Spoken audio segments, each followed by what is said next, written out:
ओम शांति। भगवत गीता श्लोक क्लास में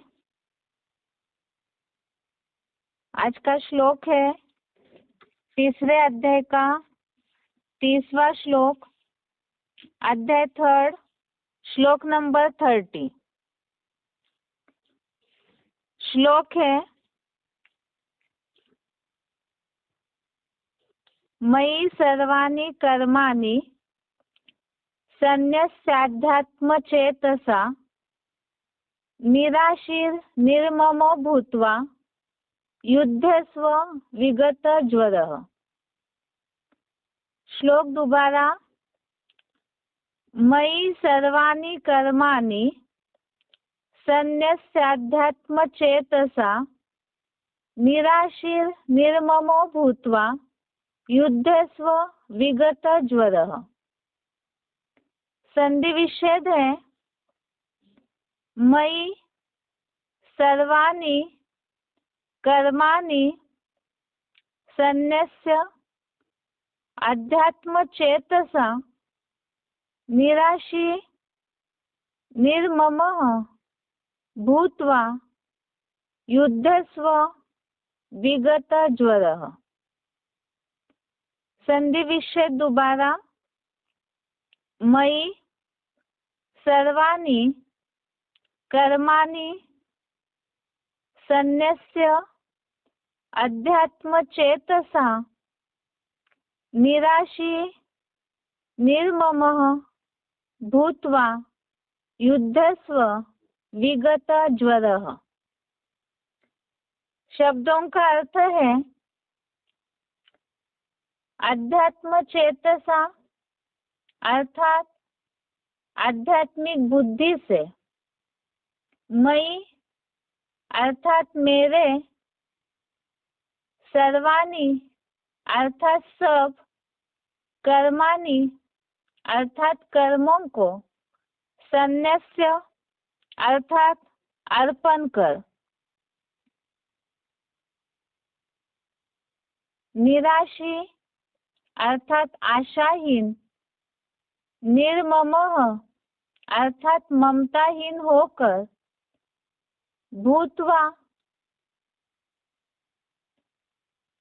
निर्ममः अर्थात ममताहीन, भूत्वा अर्थात होकर, विगत ज्वरः अर्थात निस्ताप हुआ, युद्धस्व अर्थात युद्ध कर। शब्दों का अर्थ दोबारा, अध्यात्म चेतसा अर्थात आध्यात्मिक बुद्धि से, मयि अर्थात मेरे में, सर्वाणि अर्थात सब, कर्माणि अर्थात कर्मों को, सन्न्यस्य अर्थात अर्पण कर, निराशी अर्थात आशाहीन, निर्ममः अर्थात ममताहीन, भूत्वा अर्थात होकर, विगत ज्वरः अर्थात निस्ताप हुआ, युद्धस्व अर्थात युद्ध कर। श्लोक का अर्थ है आध्यात्मिक बुद्धि से मेरे में सब कर्मों को अर्पण कर, आशाहीन ममताहीन होकर निस्ताप हुआ, युद्ध कर। श्लोक में क्लैरिफिकेशन ज्यादा नहीं है, इसलिए क्लैरिफिकेशन सहित भी अर्थ देखते हैं।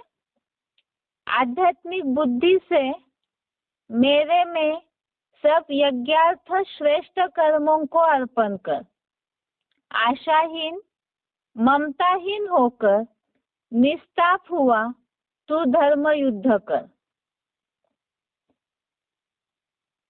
बात चल रही है श्लोकों में, एक तो तीसरा अध्याय ही सारा कर्मयोग के लिए बताया जा रहा है, और कर्मयोग में भी ऐसे कर्मयोगी बनते समय जो वैरायटी चलन वाली आत्माएं संबंध संपर्क में आती है, ये कर्म युद्ध है, धर्म युद्ध है। ऐसे समय में जो भी वैरायटी चलन वाली आत्माएं संबंध संपर्क में आती है या तो अलग अलग स्थिति परिस्थितियां आती है, तो ऐसे समय में स्थिति कैसी होनी चाहिए वो अभी तक हम समझते आए। एक तो ब्राह्मण परिवार के समय भी लोक संग्रह को भली भांति देखते हुए भी यज्ञ कर्म करना है। इसी तरह से गृहस्थ व्यवहार में रहते हुए भी जो अनेक अज्ञानियों के साथ संबंध संपर्क में आता है, तो ऐसे समय में भी बताया कि भली भांति अपने सब कार्यों को करते हुए भी यज्ञ सेवा करो। यही सारे श्लोकों का सार 30वें श्लोक में बताया हुआ है, अर्थात आज के श्लोक में, कि सारी वैरायटी स्थिति परिस्थितियां, वैरायटी संबंध संपर्क वाली आत्माएं आते हुए भी स्थिति कैसी होनी चाहिए उसके लिए ही बताया। आध्यात्मिक बुद्धि से मेरे में सब यज्ञार्थ श्रेष्ठ कर्मों को अर्पण कर। श्लोक में जैसे इसके पहले हमने देखा 17वें 18वें श्लोक में, श्लोक नंबर 17-18 में खास बात बताई है आत्मिक स्थिति में रह कर के कर्म करने की, जो आत्मा में संतुष्ट है। तो इसी तरह से आध्यात्मिक का अर्थ हम मुरलियों के द्वारा अभी तक समझ चुके हैं। आध्यात्मिक अर्थात ही आत्मा के अंदर। तो यहाँ पे ड्रामा में जो हुबहू रील रिपीट हो रही है आत्माओं की, प्रकृति के गुणों के कारण या तो कर्मों के विभाग के कारण, जिस तरह से भी हर एक पार्टधारी अपना पार्ट बजाते हैं, उनकी आत्मा में वो रील भरी हुई है। ऐसे समय में ही जो ज्ञानी है, ब्राह्मण पुरुषार्थी है, तो उनके लिए पुरुषार्थ का तरीका बता दिया। आत्मा के अंदर की सारी बातों को गहराई से जानते हुए आत्मिक स्थिति में रह कर के ही आध्यात्मिक बुद्धि से, अर्थात ही आत्मा के अंदर की सारी बातों को जानते हुए भी आत्मिक स्थिति में स्थित होकर के ही मेरे में सब यज्ञार्थ श्रेष्ठ कर्मों को अर्पण कर। अर्थात ही जब सब कुछ यज्ञ में अर्पण कर दिया, जिसके लिए शिव बाबा मुरलियों में बोलते हैं, पूरी तरह से जब स्वाहा करते हैं, तो मुरलियों में अव्यक्तवाणियों में बात आई है पूरा राग बनना। सब मेरे में सब यज्ञार्थ श्रेष्ठ कर्मों को अर्पण कर। यहाँ सब कुछ अर्पण करने बोला है, अर्थात केवल आत्मा बिंदी रह गई। सब कुछ शिव बाबा का जो ज्ञान यज्ञ है उसमें अर्पण किया। इसका मतलब क्या? एक तरफ से तो श्लोकों में बात आई है अपने सब कर्मों को भली भांति करो, जो इसके पहले 26 नंबर श्लोक 26 नंबर श्लोक में बात आई थी कि कर्मयोगी विद्वान सब कार्यों को भली भांति करते हुए रुद्र ज्ञान यज्ञ सेवा में लगाए। एक तरफ से तो ये बात बताई है कि सब कार्यों को भली भांति करते हुए सेवा में लगाए, और आज के श्लोक में बात आई है आध्यात्मिक बुद्धि से मेरे में सब यज्ञार्थ श्रेष्ठ कर्मों को अर्पण कर। इसका अर्थ ये है, जैसे मुरलियों में शिव बाबा ने डायरेक्शन दिया है, गृहस्थियों को दृष्टि समझ करके रहना है। ये सारे श्लोक ड्रामा साक्षी होकर के रहना या तो अज्ञानियों को विचलित नहीं करना, ये सारे श्लोकों का अर्थ समझते समय हमने अव्यक्तवाणियों के पॉइंट्स में समझा है। घर गृहस्थ को सेवा स्थान समझना है, या तो यहाँ पे जहाँ कहीं भी हमें पार्ट मिला हुआ है ड्रामा अनुसार, तो हर कार्य सेवा अर्थ ही समझ करके बुद्धि पूरी शिव बाबा में लगी रहे और यज्ञ सेवा करते रहे। अर्थात ही गृहस्थ व्यवहार में रहते हुए खास तौर पे जो यज्ञ सेवा में ही लगे हुए हैं, अर्पणमय है, तो उनके लिए तो खास बात बता दी, दैहिक आसक्ति छोड़ करके यज्ञ सेवा करनी है। अर्थात पूरी तरह आत्मिक स्थिति में रहकर पूरा देह भान, अपना स्वार्थ छोड़ करके यज्ञ सेवा करनी है। फिर रही गृहस्थियों की बात, उनको जो ड्रामा में पार्ट मिला हुआ है, अंतिम जन्म के गृहस्थियों को, परिवारों को, परिवार के भांतियों को, उन सदस्यों को संभालने का, तो ऐसे समय में निमित्त समझ, ट्रस्टी समझ करके वहां अपना पार्ट निभाना है। और बाकी यज्ञ सेवा में पूरी तरह से बुद्धि रहे, अर्थात जहाँ कहीं भी हम पार्ट प्ले कर रहे हैं अपने को ट्रस्टी समझे, निमित्त समझे। वो कैसे? जैसे किसी को कोई दुकान संभालने के लिए दिया हुआ है किसी मालिक ने, तो जो दुकान संभालने वाला है वो तो यही समझेगा कि ये मेरा दुकान नहीं है, मालिक का है, मुझे जिम्मेवारी से इस कार्य को पूरा करना है, और वो न्यारा प्यारा रहेगा। तो इसी तरह से ही घर गृहस्थ में जो हिसाब किताब जुड़ा हुआ है अंतिम जन्म में, जिस जन्म में संगम युग में हम पुरुषोत्तम बन रहे, ब्राह्मण बन रहे हैं, तो ऐसे समय में निमित्त समझ करके सब कार्यों को भली भांति करते हुए अपने को ट्रस्टी समझ करके करना है। और बाकी तो और डायरेक्शन तो मुरलियों में मिला है, इसके अलावा और गृहस्थ की सेवा पूरी करके समय निकाल के 8 घंटे पूरी तरह से ही भविष्य जन्मों की कमाई के लिए भी समय देना है। अभी आगे श्लोक में बताया है, आशाहीन ममताहीन होकर निस्ताप हुआ तू धर्म युद्ध कर। श्लोक में जैसे बात चल रही है, राग द्वेष विहीन होकर कर्म करने के लिए भगवान ने अर्जुन को प्रेरणा दी है। तो यहाँ पर जब ऐसे करते समय अपने को ट्रस्टी तभी समझ पाएंगे पूरी तरह से जब कहीं भी बुद्धि का झुकाव नहीं होगा, चाहे अटैचमेंट, आसक्ति या दैहिक प्यार के चलते या तो द्वेष घृणा के चलते भी कोई भी प्रकार का आसक्ति का भाव नहीं होगा, तब ही धर्म युद्ध अच्छी तरह से कर सकेंगे। अर्थात ही जहाँ सनातन धर्म की स्थापना के लिए हम अपने कर्मों को कर रहे हैं देवता बनने के लिए, तो ये धर्म युद्ध करते समय खास बातें बताई सारे श्लोकों का सार। आशाहीन अर्थात किसी के भी प्रति कोई आशा न रहे, अपेक्षा न रहे। इसी शब्द को समझने के लिए ही आज के श्लोक से जुड़ा हुआ रेफरेंस श्लोक दिया हुआ है, 12वें अध्याय का 16वां श्लोक। आशाहीन अर्थात किसी से कोई आशा अपेक्षाएं न रखे, तो वो कैसे होगा? इसी के लिए ही अध्याय 12 श्लोक नंबर 16 ये श्लोक है, अनपेक्षः शुचिर दक्ष उदासीनो गतव्यथः सर्वारंभ परित्यागी यो मद भक्तः समे प्रियः। अर्थात जो मेरे व्यक्तित्व सिवाय और कोई की अपेक्षा न करे, तन मन धन से पवित्र कुशल है, अपने पराये प्रिय अप्रिय में पक्षपातहीन, अपने तन मनादि की व्यथाओं से रहित, सब सांसारिक कार्यों का भली भांति त्यागी, वह मेरा भक्त मुझे प्रिय है।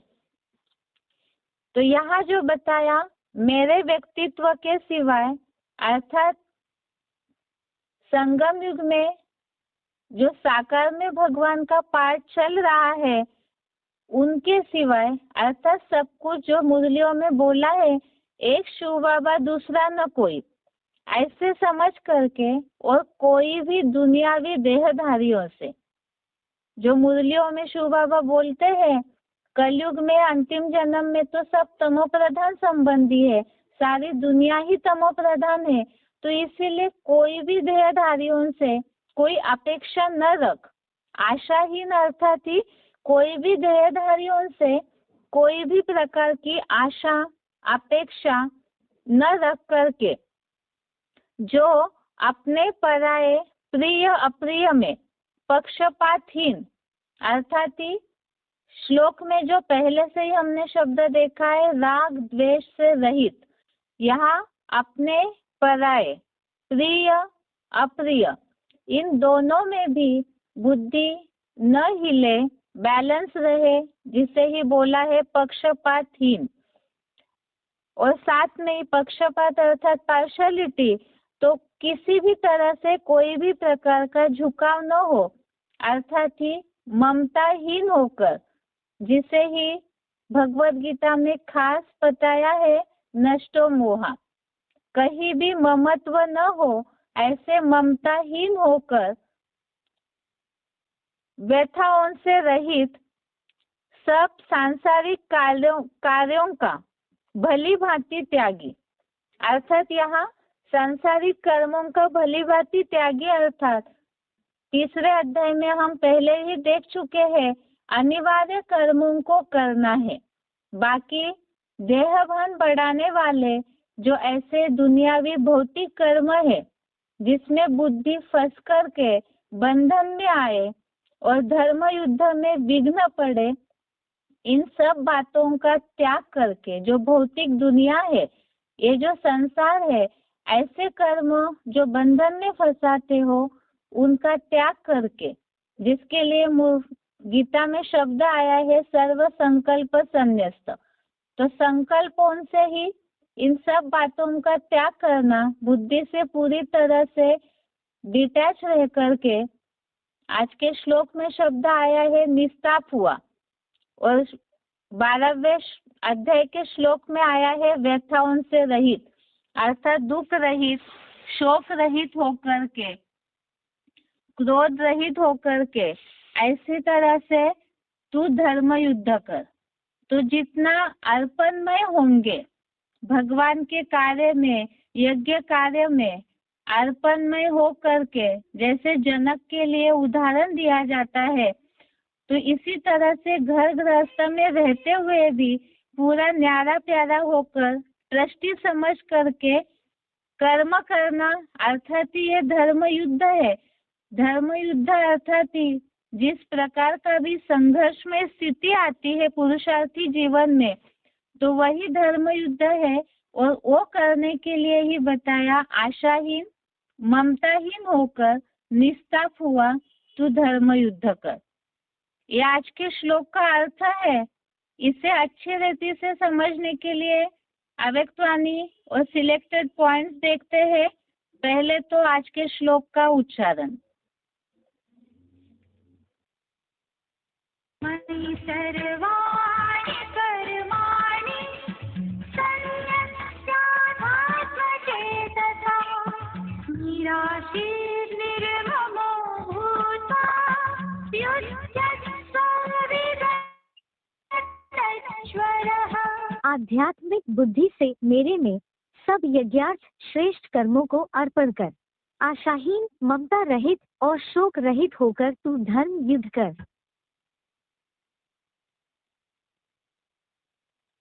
मयि सर्वाणि कर्माणि सन्न्यस्यात्मचेतसा निराशीर्निर्ममो भूत्वा युध्यस्व विगतश्वरः। आध्यात्मिक बुद्धि से मेरे में सब यज्ञार्थ श्रेष्ठ कर्मों को अर्पण कर, आशाहीन ममता रहित और शोक रहित होकर तू धर्म युद्ध कर।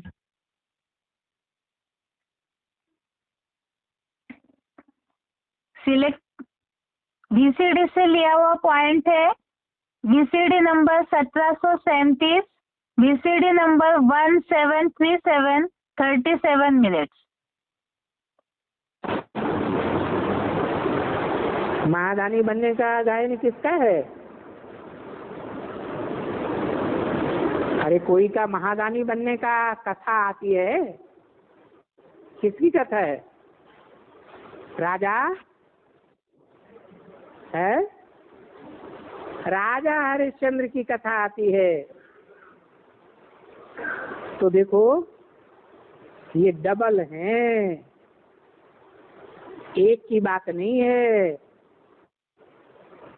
महादानी की स्टेज में दोनों हैं, एक बेसिक ज्ञान का महादानी और दूसरा एडवांस ज्ञान का महादानी। अभी तुम अविनाशी ज्ञान रत्नों का फिलोसोफिस्ट यानी महादानी बनते हो। अभी एक तो देह सहित सब कुछ बलि करते हो, इसको कहा जाता है महादानी, यानी सब कुछ चढ़ा दे, बलि चढ़ी ईश्वर के साथ। ये हुआ विनाशी धन का फिलोसोफिस्ट। कौन हुआ है? विनाशी धन का फिलोसोफिस्ट महादानी कौन हुआ? यह हुआ। कौन है? ब्रह्मा बाबा। सन्यासी तो ऐसे नहीं करते हैं, नहीं, वो तो पीछे से दान लेते हैं, देते रहते हैं कि देते भी हैं, लेते रहते हैं। ये कहते हैं कि नहीं, तुम बच्चों को डबल दानी बनना है। लौकिक दुनिया का भी जो धन संपत्ति है वो सब देना है, और साथ में ईश्वरीय ज्ञान रत्नों का भी दान करना है। एक तो तुम्हारा जो कुछ भी है वो सब तुम मेरे ऊपर बलि चढ़ाओ, यानी फिर उनका ट्रस्टी बन जाओ। क्योंकि ट्रस्टी बनकर क्या करेगा? कोई ऐसे थोड़े ही है हम जनक से, राजा से लेकर के बलि चढ़ करके मैं उनकी राजाई संभालूंगा? नहीं। मैं संभालूंगा क्या? नहीं।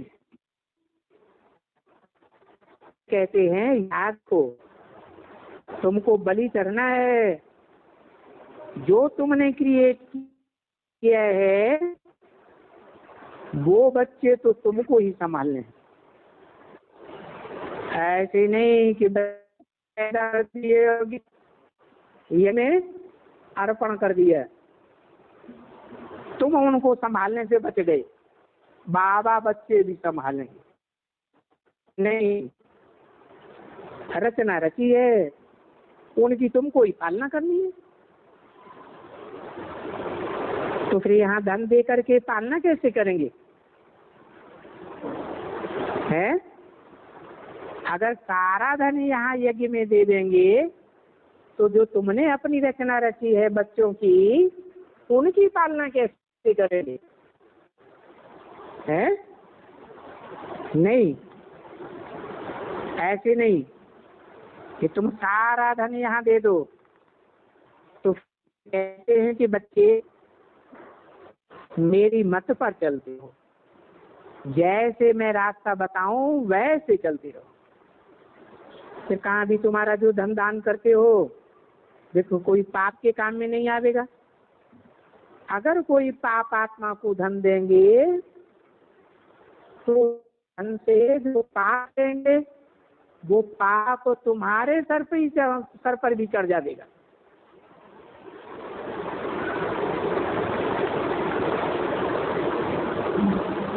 क्योंकि दान भी जब दिया जाता है तो क्या है कि पात्र को दान दिया जाता है, उपाय को दान देना नहीं है।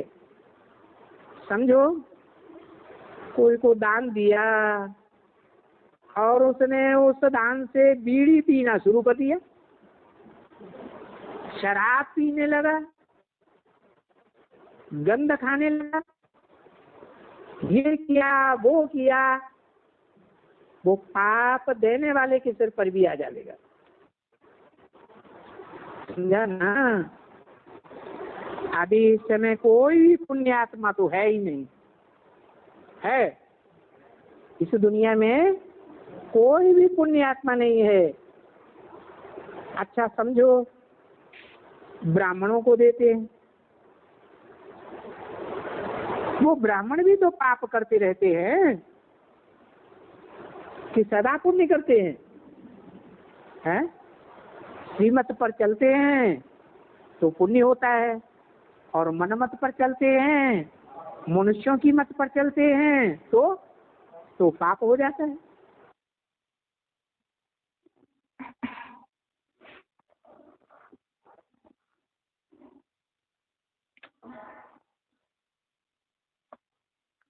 अभी जैसे पॉइंट में हमने समझा है, बात चल रही है श्लोक में सारे कर्मों को अर्पण करने की।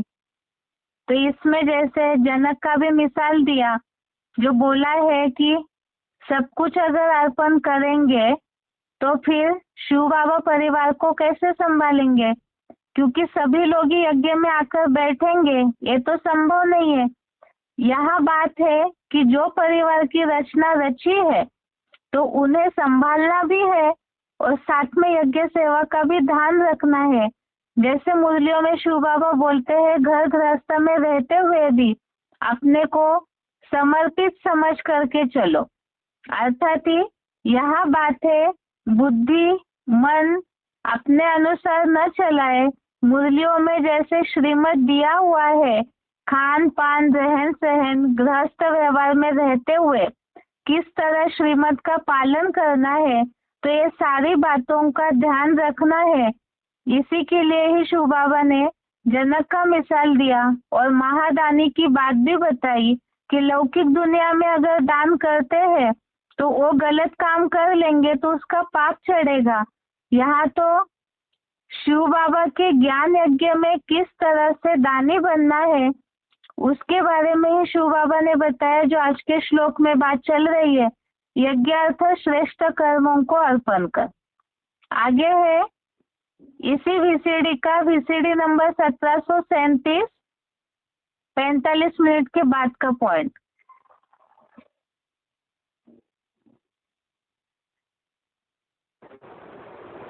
बाप फिर कहते हैं, बच्चे तुम ट्रस्टी बन जाओ, बाबा की मत पर अपना घर संभालो। परिवार बाल बच्चे संभालो, ऐसे नहीं सारा धन यज्ञ में दे दो, फिर बच्चे कैसे संभालेंगे? तो तुम्हारी कहाँ भूल न हो जाए, तुम्हारे तन मन धन से कोई एक अधिकारी न हो जाए। इसलिए बाप से राय पूछ करके काम करते रहो। कोई ऐसे नहीं कहते हैं मकान न बनाओ या महल न बनाओ या एरोप्लेन में नहीं चढ़ो, मोटर में चढ़ो। बहुत बच्चे हैं जो मोटर में घूमने फिरने जाते हैं या इनके बाप दादा के पास मोटर ही नहीं है, रखते ही नहीं है। यहाँ तो बल्कि बाप फिर कहते हैं, बच्चे मैं तुमको बादशाही देता हूँ, इसलिए क्योंकि तुम मोटर भी देंगे तो शिव बाबा को देंगे ना, किनको देंगे? यहाँ बाबा कहते हैं मुझे तुम्हारी मोटर वोटर नहीं चाहिए, ये मोटर वोटर हमको न दो,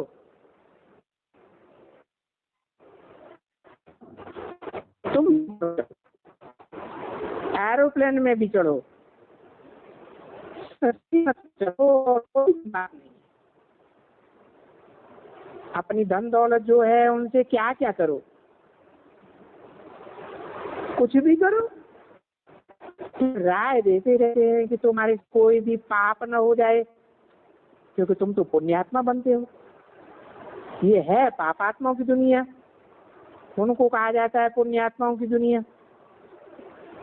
तो ऐसे कोई लेते नहीं है। हाँ, बच्चे हो और तुम लोगों को ये बैठ करके सेंटर जमाना है और घर घर को स्वर्ग बनाना है।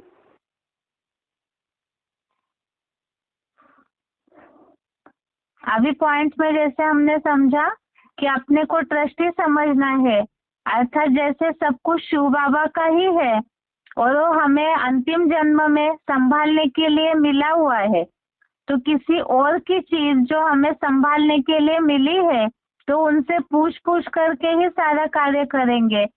इस तरह से गृहस्थ व्यवहार में रहते हुए अपने को ट्रस्टी समझना है।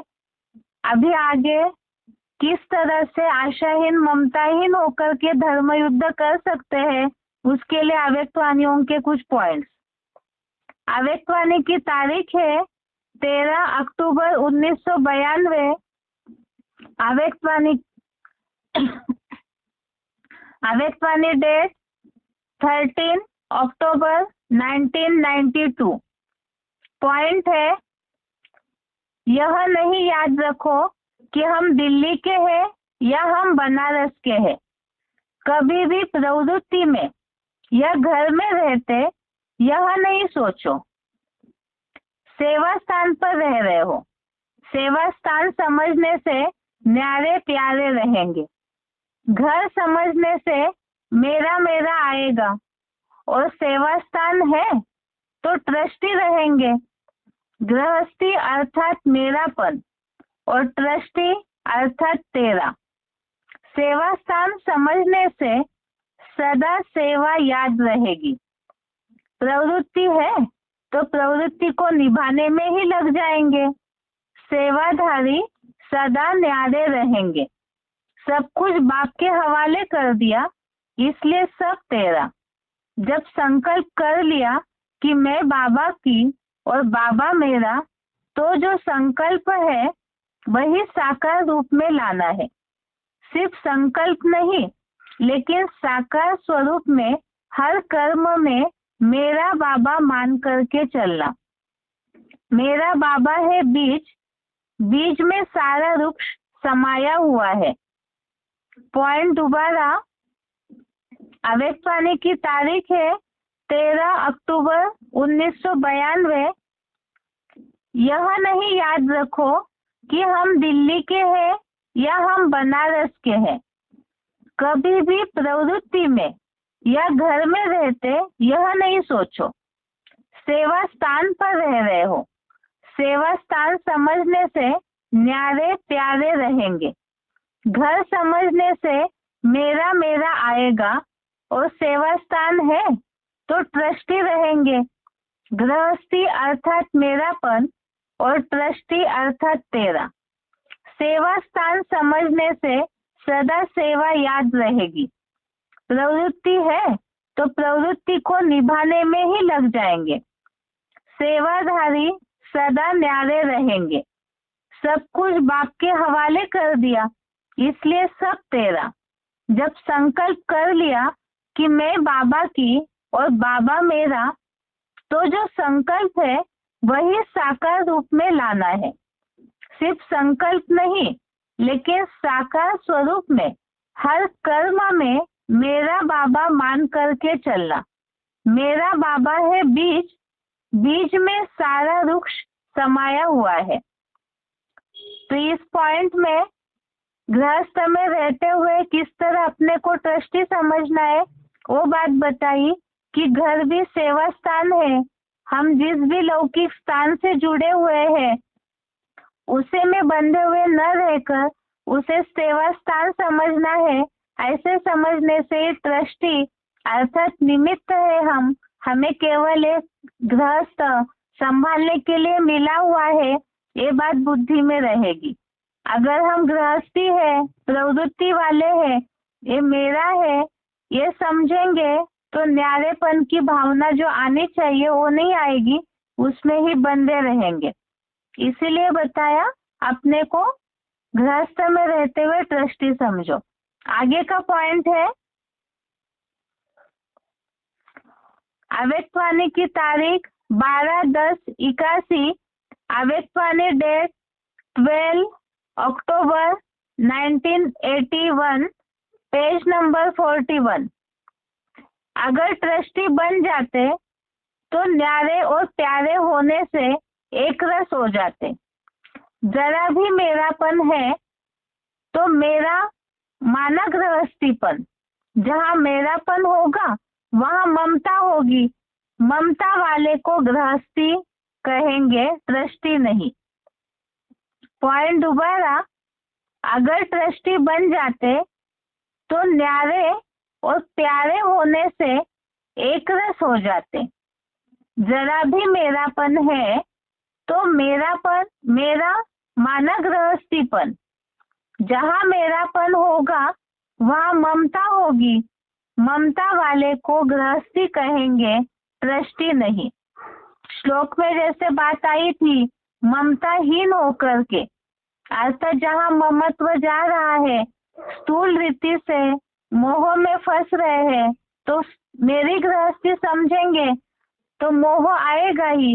इसीलिए बताया अपने को ट्रस्टी समझेंगे तो ही ममताहीन होकर के पुरुषार्थ कर पाएंगे, धर्म युद्ध कर पाएंगे। आगे का पॉइंट है अव्यक्तवाणी की तारीख 17 अक्टूबर 1981, अव्यक्तवाणी डेट 17 अक्टूबर 1981। जीवन को श्रेष्ठ बनाने का सहज साधन कौन सा है? श्रेष्ठ जीवन तब बनती जब अपने को ट्रस्टी समझकर चलते। ट्रस्टी अर्थात न्यारा और प्यारा। ट्रस्टी होकर रहने से गृहस्थीपन स्वतः निकल जाता है। गृहस्थीपन ही श्रेष्ठ जीवन से नीचे ले आता। ट्रस्टी का मेरापन कुछ नहीं होता। जहाँ मेरापन नहीं वहाँ नष्टो मोहा स्वतः हो जाते। सदा निर्मोही अर्थात सदा श्रेष्ठ सुखी। मोह में दुख होता है तो नष्टो मोहा बनो। पॉइंट दोबारा, अव्यक्तवाणी 17 अक्टूबर 1981। जीवन को श्रेष्ठ बनाने का सहज साधन कौन सा है? श्रेष्ठ जीवन तब बनती जब अपने को ट्रस्टी समझकर चलते। ट्रस्टी अर्थात न्यारा और प्यारा। ट्रस्टी होकर रहने से गृहस्थीपन स्वतः निकल जाता है। गृहस्थीपन ही श्रेष्ठ जीवन से नीचे ले आता। ट्रस्टी का मेरापन कुछ नहीं होता। जहाँ मेरापन नहीं वहाँ नष्टो मोहा हो जाते हैं। सदा निर्मोही अर्थात सदा श्रेष्ठ सुखी। मोह में दुख होता है तो नष्टो मोहा बनो। इस पॉइंट में तो बता दिया। यहाँ धर्म युद्ध अर्थात ही पुरुषार्थ है और अच्छी रीति से पुरुषार्थ करके सुखी जीवन बिताना है तो उसी के लिए बताया निर्मोही बनना है। और निर्मोही बनने के लिए ही रास्ता बता दिया ट्रस्टीपन का। तो जितना अपने को निमित्त समझेंगे उतना ही ममताहीन भी होंगे, आशाहीन भी रहेंगे। इसीलिए बताया नष्टो मोहा बनो। आगे का पॉइंट है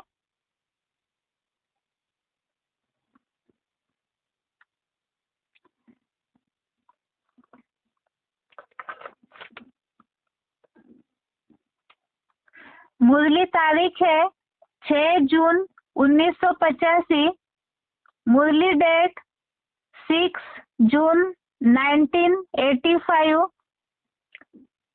मुरली में ही प्रश्न है, जिन्हें पुरानी दुनिया से बेहद का वैराग होगा उनकी निशानी सुनाओ।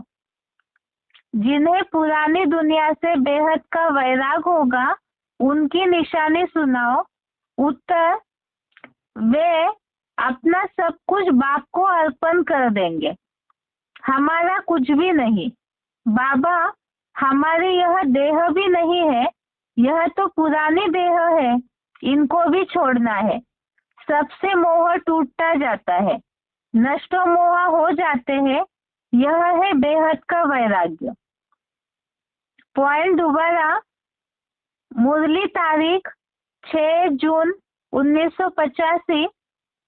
प्रश्न, जिन्हें पुरानी दुनिया से बेहद का वैराग होगा उनकी निशानी सुनाओ। उत्तर, वे अपना सब कुछ बाप को अर्पण कर देंगे। हमारा कुछ भी नहीं। बाबा, हमारी यह देह भी नहीं है, यह तो पुरानी देह है, इनको भी छोड़ना है। सबसे मोह टूटता जाता है, नष्टो मोह हो जाते हैं। यह है बेहद का वैराग्य। अगला पॉइंट है अव्यक्तवाणी तारीख 12 जुलाई 1972, अव्यक्तवाणी डेट 12 जुलाई 1972।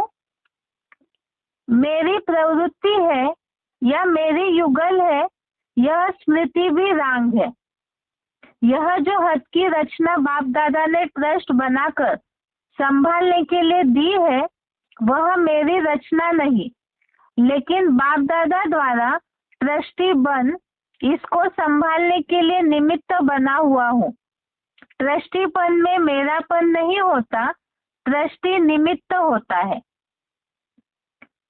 अव्यक्तवाणी की तारीख है 12 जुलाई 1972। पॉइंट दोबारा, मेरी प्रवृत्ति है या मेरी युगल है, यह स्मृति भी रांग है। यह जो हद की रचना बाप दादा ने ट्रस्ट बनाकर संभालने के लिए दी है, वह मेरी रचना नहीं, लेकिन बाप दादा द्वारा ट्रस्टी बन इसको संभालने के लिए निमित्त बना हुआ हूँ। ट्रस्टीपन में मेरापन नहीं होता, ट्रस्टी निमित्त होता है।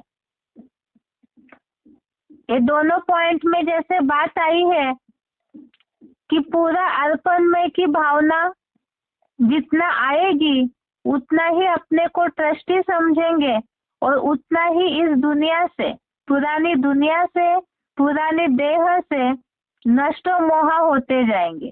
क्योंकि श्लोक का भावार्थ ही है ममताहीन होना, और ममताहीन होने के लिए तरीका बताया, सब कुछ अर्पण करो।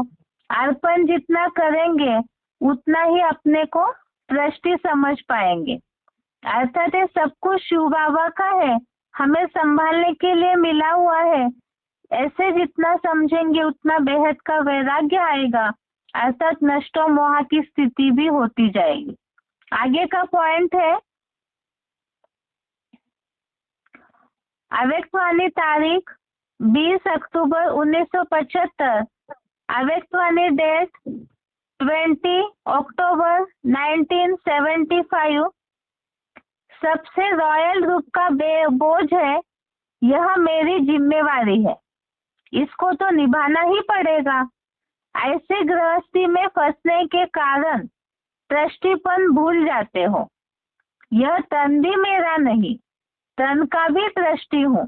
तो ट्रस्टी मालिक के बिगर किसी भी वस्तु को अपने प्रति यूज नहीं कर सकते हैं। इन कर्मेंद्रियों द्वारा एक का ही रस लेना है, तो फिर अनेक कर्मेंद्रियों द्वारा भिन्न भिन्न रस क्यों लेते हो? तो लौकिक व अलौकिक प्रवृत्ति में गृहस्थी बन जाते हो। सब बाप की जिम्मेवारी, मेरी जिम्मेवारी नहीं। इस स्मृति से हल्के बन जाओ तो फिर जो सोचेंगे वही होगा, अर्थात हाई जंप लगावेंगे। पॉइंट दोबारा, अव्यक्तवाणी की तारीख है 20 अक्टूबर 1975। सबसे रॉयल रूप का बोझ है, यह मेरी जिम्मेवारी है, इसको तो निभाना ही पड़ेगा। ऐसे गृहस्थी में फंसने के कारण ट्रस्टीपन भूल जाते हो। यह तन भी मेरा नहीं, तन का भी ट्रस्टी हूँ। तो ट्रस्टी मालिक के बिगर किसी भी वस्तु को अपने प्रति यूज नहीं कर सकते हैं। इन कर्मेंद्रियों द्वारा एक का ही रस लेना है, तो फिर अनेक कर्मेंद्रियों द्वारा भिन्न भिन्न रस क्यों लेते हो? तो लौकिक और अलौकिक प्रवृत्ति में गृहस्थी बन जाते हो। सब बाप की जिम्मेवारी, मेरी जिम्मेवारी नहीं।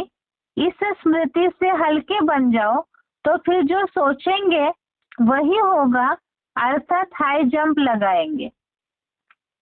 यहाँ जैसे बात आई है कि कहीं ना कहीं आसक्ति है, बंधन है, मेरापन है, तो जो उड़ती कला का अनुभव गृहस्थ व्यवहार में रहते हुए होना चाहिए वो नहीं होता है, क्योंकि बोझ अनुभव करते हैं, मेरी गृहस्थी है, मेरी रचना है, ये मेरा परिवार है, मुझे ही संभालना है।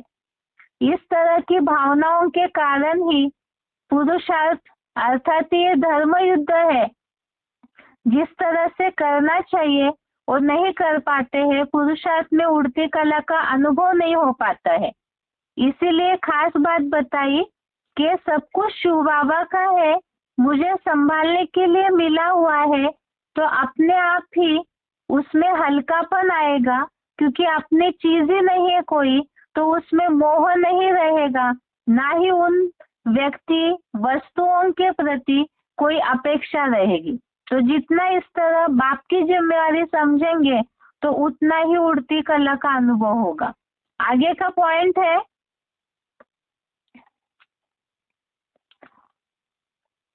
अव्यक्तवाणी की तारीख है 2 मई 1983। अव्यक्तवाणी डेट 2 मई 1983। अभी पुरानी कलयुगी दुनिया के कोई भी संस्कार न रहे। अगर पुरानी दुनिया का कोई भी पुराना संस्कार रह गया तो वह अपनी तरफ खींच लेगा। इसलिए सदा नई जीवन, नए संस्कार। श्रेष्ठ जीवन है तो श्रेष्ठ संस्कार चाहिए। श्रेष्ठ संस्कार है ही स्व कल्याण और विश्व कल्याण करना। स्व कल्याण और विश्व कल्याण के सिवाय और कोई संस्कार होंगे तो इस जीवन में विघ्न डालेंगे। इसलिए पुराने संस्कार सब समाप्त। सदा यह स्मृति में रहे कि मैं रूहानी गुलाब हूँ। रूहानी गुलाब अर्थात सदा रूहानी खुशबू फैलाने वाले। गुलाब सदा पूजा में अर्पण किया जाता है। रूहानी गुलाब भी बाप के आगे अर्पित होते हैं। यह यज्ञ सेवाधारी बनना भी अर्पण होना है। अर्पण होना यह नहीं कि एक स्थान पर रहना, कहाँ भी रहे लेकिन श्रीमत पर रहे, अपनापन जरा भी मिक्स न हो। ऐसे अपने को भाग्यवान खुशबूदार रूहानी गुलाब समझते हो ना। यहाँ बात आई है कि अपने को घर गृहस्थ में रहते हुए भी अर्पण में समझने की, और हम समर्पित हैं। इसे गृहस्थ में रहते हुए कैसे समझेंगे? तो सार बता दिया, जितना श्रीमत पर चलेंगे। खास बात तो मुरलियों में शिव बाबा बोलते हैं अपनी मन बुद्धि को पूरा अर्पण करना। और मन बुद्धि को अर्पण करना अर्थात ही हर संकल्प, हर कर्म, हर एक्टिविटी हमारी श्रीमत अनुसार ही हो। खान पान, रहन सहन, हर बात के लिए मुरलियों में जो श्रीमत दिया हुआ है उसी अनुसार ही, चाहे गृहस्थ व्यवहार में रहे, चाहे यज्ञ में परमानेंट सेवाधारी रहे, लेकिन खास बात तो है कि श्रीमत अनुसार अपने जीवन को चलाना, यही पूरा अर्पणमय होना है। इसी के लिए पॉइंट दोबारा देखते हैं। अव्यक्तवाणी की तारीख 2 मई 1983। अभी पुरानी कलयुगी दुनिया के कोई भी संस्कार न रहे। अगर पुरानी दुनिया का कोई भी पुराना संस्कार रह गया तो वह अपनी तरफ खींच लेगा। इसलिए सदा नई जीवन, नए संस्कार। श्रेष्ठ जीवन है तो श्रेष्ठ संस्कार चाहिए। श्रेष्ठ संस्कार है ही स्व कल्याण और विश्व कल्याण करना। स्व कल्याण और विश्व कल्याण के सिवाय और कोई संस्कार होंगे तो इस जीवन में विघ्न डालेंगे। इसलिए पुराने संस्कार सब समाप्त। सदा यह स्मृति में रहे कि मैं रूहानी गुलाब हूँ। रूहानी गुलाब अर्थात सदा रूहानी खुशबू फैलाने वाले। गुलाब सदा पूजा में अर्पण किया जाता है। रूहानी गुलाब भी बाप के आगे अर्पित होते हैं। यह यज्ञ सेवाधारी बनना भी अर्पण होना है। अर्पण होना यह नहीं कि एक स्थान पर रहना, कहाँ भी रहे लेकिन श्रीमत पर रहे, अपनापन जरा भी मिक्स न हो। ऐसे अपने को भाग्यवान खुशबूदार रूहानी गुलाब समझते हो ना। पॉइंट में जैसे बात आई, श्लोक में बात आई थी आध्यात्मिक बुद्धि से, तो यहाँ बात आई है अपने को रूहानी गुलाब अर्थात जितना अपने को आत्मिक स्थिति में रखेंगे, रूहानी गुलाब समझेंगे, तो गुलाब जिस तरह अर्पण में होता है, पूजा में यूज किया जाता है, इसी तरह से जितना आत्मिक स्थिति वाले होंगे तो उतना ही वो रूहानियत की खुशबू फैलाने वाले होंगे और ऐसे जितना पुरुषार्थी जीवन होगा अर्पण में, तो उतना ही बताया कि ऐसे अर्पण में होने के लिए ही खास बात है पुरानी कलयुगी दुनिया के संस्कारों को छोड़ना। तो जितना छोड़ेंगे उतना ही पुरुषार्थी जीवन में धर्म युद्ध जो करने के लिए बताया है, तो उस धर्म युद्ध में सफल होंगे। आगे है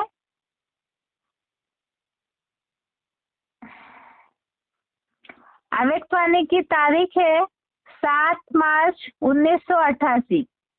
अव्यक्तवाणी डेट 7 मार्च 1988। लोग तो वैसे ही कहते कि हमको भगवान खिला रहा है। मालूम है नहीं भगवान क्या, लेकिन खिलाता भगवान है, खिलाता भगवान है।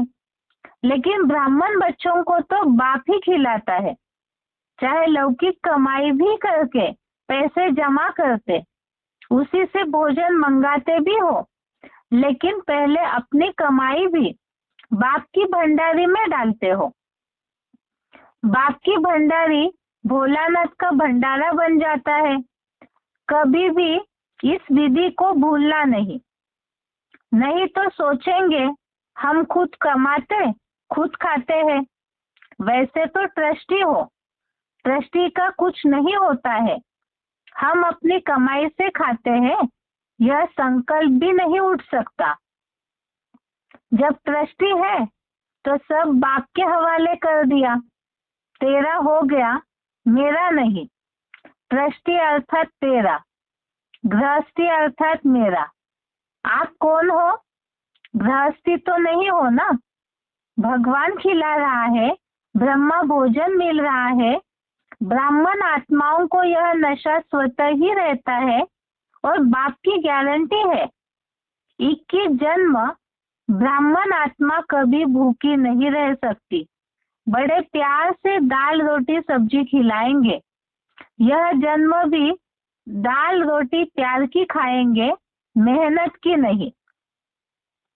यहाँ खास बात बताइए, गृहस्थ व्यवहार में रहते हुए जो भी कमाई होती है तो वो भी शिव बाबा की ही समझना है, और गृहस्थ व्यवहार में रहते हुए जो भोजन खाते हैं वो भी ब्रह्मा भोजन ही समझना है। जैसे मुरलियों में शिव बाबा ने बोला है निरंतर योगी। जितना निरंतर योगी बनेंगे तो उतना ही पुरुषार्थ सहज होगा। तो उसी के लिए हर कर्म में हर कदम पर शिव बाबा की याद रहेगी, तो बताया निर्मोही भी बन पाएंगे और धर्म युद्ध भी कर पाएंगे। इसी के लिए ही पॉइंट दोबारा देखते हैं। अव्यक्तवाणी की तारीख है 7 मार्च 1988। लोग तो वैसे ही कहते कि हमको भगवान खिला रहा है। मालूम है नहीं भगवान क्या, लेकिन खिलाता भगवान है।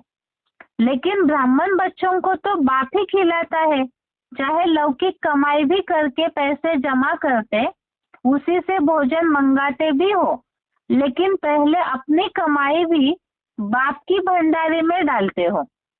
बाप की भंडारी भोलानाथ का भंडारा बन जाता है।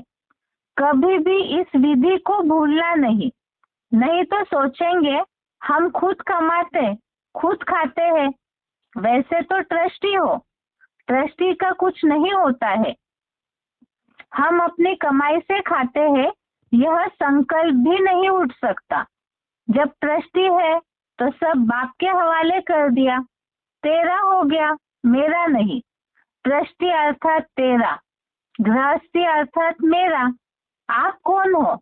गृहस्थी तो नहीं हो ना। भगवान खिला रहा है, ब्रह्मा भोजन मिल रहा है। ब्राह्मण आत्माओं को यह नशा स्वतः ही रहता है और बाप की गारंटी है 21 जन्म ब्राह्मण आत्मा कभी भूखी नहीं रह सकती। बड़े प्यार से दाल रोटी सब्जी खिलाएंगे, यह जन्म भी दाल रोटी प्यार की खाएंगे, मेहनत की नहीं। आगे है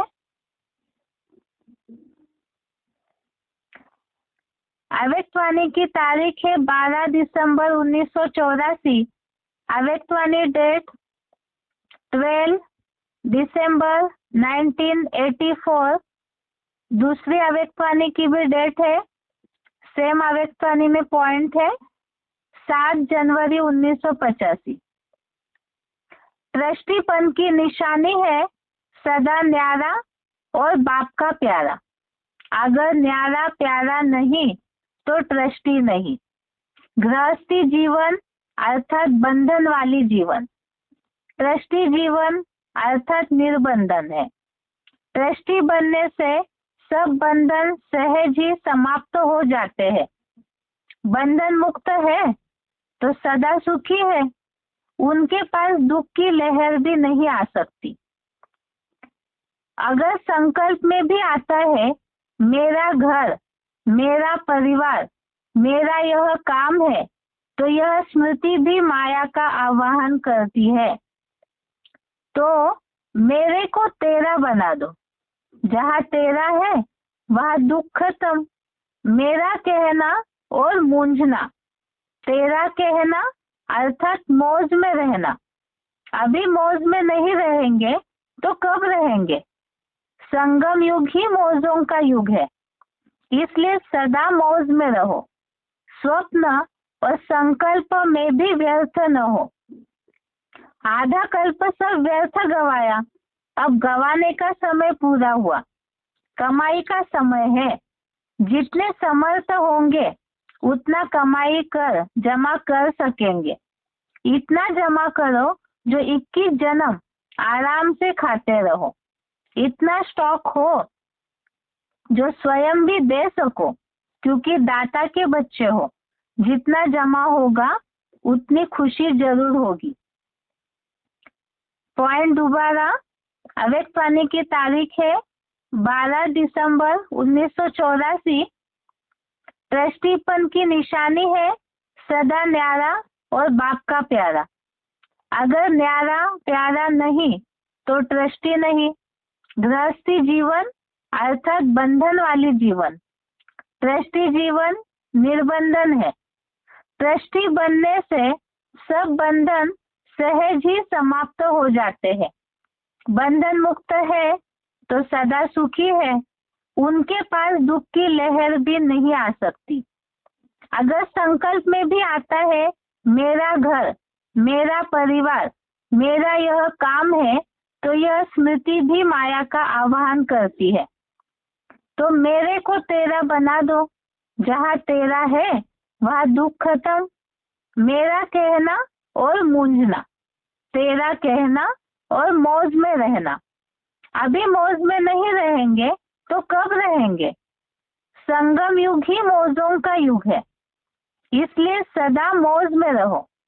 स्वप्न और संकल्प में भी व्यर्थ न हो।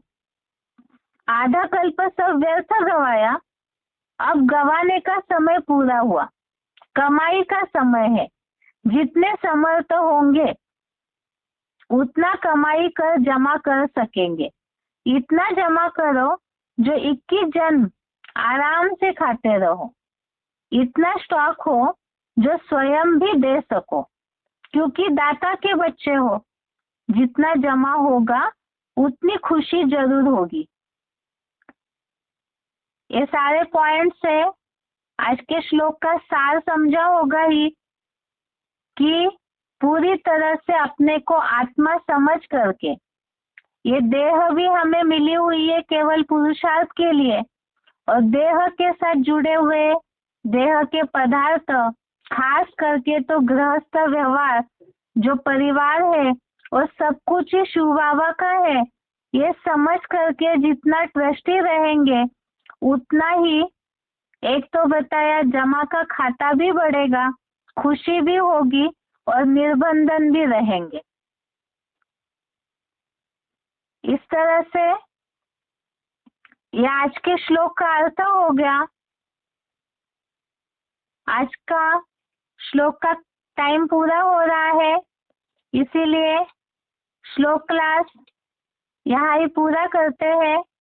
ओम शांति।